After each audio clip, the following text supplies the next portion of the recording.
Eto recept kako se pravi američka glazura od putera ili američki buttercream. I evo sastojke, znači šećer u prah, ja ću praviti svoj, puter, vanilu i po kašike mlijeka. Stavljamo puter unutra, stavimo taj mleveni šećer, malu vanilu.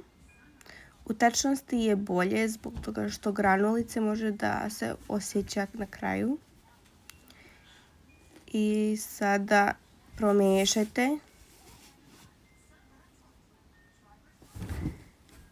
Po ukusu dodajete kašikica mlijeko, znači dodajem, mutim, vidi kako izgleda kao torta uglavnom kad se meša. Još jednu kašicu.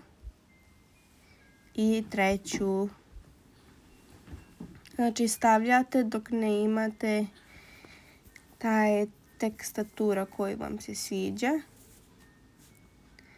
Izvadite sačiniju i stavite u frižider. I to je to. Evo moje kolače što sam stavila i recept.